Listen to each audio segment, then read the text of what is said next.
Tak awali dari beberapa kutipan kata-kata mutiara dari buku-bukunya Kierkegaard. Yang pertama, dia punya jargon bagus, get clear about what I am to do. Jelaslah tentang apa yang aku lakukan. Itu prinsip eksistensialnya yang penting. Jadi kamu mau melakukan apapun, kalau kamu pribadi yang eksis, itu kamu harus jelas. Kamu harus tegas. Apa janjian yang kamu lakukan itu loh. Pengaruhnya apa dalam hidupmu, maknanya apa dalam eksistensimu, harus jelas. Ngaji filsafat ini apa sih buat kamu? Ada maknanya apa? Apa sekedar ngabisin waktu? Apa? Nah itu harus jelas. Apapun yang kamu lakukan. Jadi get clear about what I am to do. Kamu pacaran, kamu kuliah, kamu nongkrong, kamu gitaran, kamu angkringan, kamu apapun, harus ada maknanya di sana. Bukan iseng, bukan ngawur, bukan tanpa kesadaran. Cirinya ada kesadaran adalah kamu punya makna. Kamu bisa memaknai.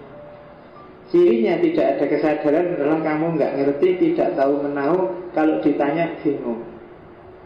Itu berarti tidak ada kesadaran di sana. Makan pun kadang-kadang tanpa kesadaran loh. Sudah maghrib, otomatis saja kamu jalan ke warung sebelah, kemudian makan, selesai makan pulang terus. Kenapa ya aku tadi kok makan? Aku sudah lapar, nggak tahu. Ya sudah habis maghrib aja biasanya memang makan. Nah, sering kayak gitu kan. Kuliah juga ngasar. Ngapain nggak mau malam kemis kok kesini? Ya biasanya memang gitu. Apa ya harus selalu? Nggak tahu ya. Pokoknya biasanya gitu ya gitu. Kok kelihatannya bermanfaat kelihatannya. Kamu juga nggak jelas benar. Nah itu berarti kamu nggak clear, nggak tegas apa yang kamu lakukan. Punya pacar juga nggak jelas. Kok kamu punya pacar sih? Nggak tahu yang lain kok kelihatannya punya pacar. Ada yang nembak ya tak terima aja daripada nganggur. Nah itu berarti kamu nggak clear. Ngapain kamu ngabisin energi, ngabisin tenaga untuk sesuatu yang nggak jelas? Itu yang diserang oleh Kierkegaard. Yang kedua, a truth that is true for me. Apa sih yang benar itu? Yang benar menurut aku itu adalah the idea for which I am willing to live and die. Jadi kebenaran bagiku adalah ide pemikiran yang aku berani mati-matian demi ide ini. Aku siap hidup, siap mati untuk mempertahankan kebenarannya, atau untuk hidup berdasarkan ini. Itu berarti kebenaran. Kalau enggak, itu sekedar kumpulan pengetahuan aja di kepalamu. Jadi kebenaran yang sejati itu kebenaran yang terlibat dalam hidupmu, yang kamu siap mati demi ini. Misalnya, menurut saya kuliah itu penting, pacaran nomor 2. Nah ini mungkin kebenaran yang sejati bagimu, dan kamu kalau diganggu gugat kamu bisa bertahan mati-matian, nggak bisa. Pokoknya menurut saya pokoknya kuliah, pacar belakangan. Nah ini itulah kebenaran. Yang di luar itu, yang macam-macam teori, macam-macam konsep rasionalitas di kepalamu, itu sebenarnya cuma tumpuan informasi, bukan kebenaran. Maka kalau ingin agama jadi kebenaran, ya kamu harus terlibat. Jangan cuma teori. Kalau cuma teori itu masih belum kebenaran. Kalau saya ngerti Pak, kalau menurut agama harus jujur. Jujurlah biar jadi kebenaran. Kalau sekedar bahwa jujur itu bagus hanya di kepala, itu belum kebenaran. Hanya kumpulan pengetahuan.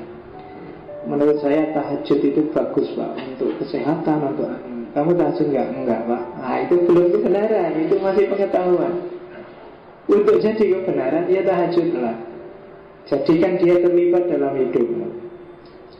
Dan dia harus ensure in the boundless sea of pleasure as well as the depth of knowledge. Jadi dia harus jadi jangkar, jadi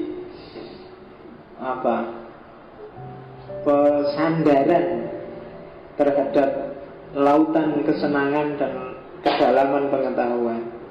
Kita punya banyak sekali hal-hal yang menyenangkan. Kita punya jutaan informasi, jutaan pengetahuan. Cuma dari sekian banyak pengetahuan, sekian banyak informasi, yang benar adalah yang kita siap hidup dan mati untuknya, yang terlibat dalam kenyataan kita sehari-hari.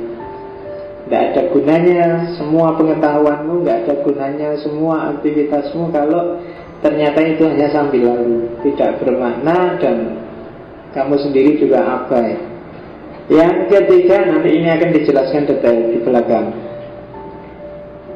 One must first learn to know oneself before knowing anything else. Jadi orang pertama-tama harus belajar untuk kenal dirinya sebelum tahu segala hal yang lain. Jadi harus kenali dirimu dulu sebelum kenal semua yang di luar dirimu. Jangan kebalik. Kenapa jangan kebalik?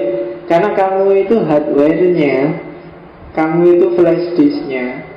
Semua pengetahuan yang lain itu kan informasi yang dimasukkan, data yang dimasukkan ke dalam hardware, ke dalam flash disk. Kalau flash disk dan hardware-nya unrecognized, tidak dikenali, ya datanya nggak bisa masuk. Atau seandainya masuk, mesti hilang. Recognize pun kalau belum diformat juga hilang. Jadi harus kamu kenali siapa dulu dirimu. Seperti apa kamu, kayak gimana modelmu. Karena kalau enggak, kamu akan banyak melakukan sesuatu yang sia-sia. Kalau kamu sukanya olahraga, sementara tiap hari data yang kamu masukkan adalah data tentang seni misalnya, itu biasanya ya sia-sia, nggak nyambung sama hardware-nya. Jadi datanya cuma numpuk di situ dan tidak operatif. Jadi mungkin harus dibuang di recycle bin. Ngapain di situ lama-lama nggak dipakai? Kayak kamu download buku itu, lagi semangat semuanya di-download. Begitu sudah download ya paling ditinggal di situ lagi woco. Nah itu berarti tidak ada gunanya. Ngapain kamu capek-capek download? Jadi segala sesuatu harus kamu lakukan dengan perhitungan bahwa kamu butuh itu, dan hal itu terlibat dalam hidupmu, maka akan cepat. Kuliah juga gitu, yang jurusannya nggak cocok mesti mati-matian menyelesaikannya. Kenapa? Nggak nyambung, nggak kompatibel sama basicmu, sama kenyataan hidupmu. Wong kamu sukanya seni malah kuliah di matematika, ya spontan penting. Bukan urusan nggak bisa, tapi karena kamu nggak enjoy, karena dia tidak terlibat dalam hidupmu. Sukanya tafsir, kuliah filsafat, kamu pening tiap hari, nggak kompatibel sama hidupmu. Maka lakukan sesuatu yang kompatibel. All of what use is objective truth if it has no deeper meaning for me and my life. Itu pertanyaan. Apa sih gunanya kebenaran objektif kalau nggak ada maknanya terhadapku dan hidupku? Nggak ada gunanya. Kamu punya banyak sekali fakta objektif, tapi kalau nggak bermakna buatmu, nggak ada gunanya. Kamu punya fakta objektif macam-macam kan di kepala itu isinya. Kamu lihat TV tiap hari juga banyak sekali data, banyak sekali fakta, banyak sekali informasi yang kebanyakan sampah. Sampah itu nggak ada gunanya sama sekali buat hidupmu. Kamu menghabiskan energi untuk itu. Makanya kalau baca berita, cari yang berguna buat kamu, cari yang influential terhadap hidupmu. Tidak harus semua dibaca berita itu. Kadang-kadang berita itu tricky. Apa sih gunanya kamu tiap hari nonton infotainment itu? Nonton, wah, Dewi Persik di penjara, Omai Rama pakai gelar profesor. Kemudian itu kan semua informasi numpuk di kepalamu. Tapi buat apa? Kamu ngerti A, ngerti B, ngerti C. Bahkan artis sekarang bajunya apa, kaosnya warna apa, kamu hafal semua. Rambutnya sekarang modelnya apa, artis yang cerai siapa saja namanya, kamu hafal semua. Tapi buat apa informasi seperti itu? Tidak influensial dalam hidup kita. Maka of what use? Apa gunanya?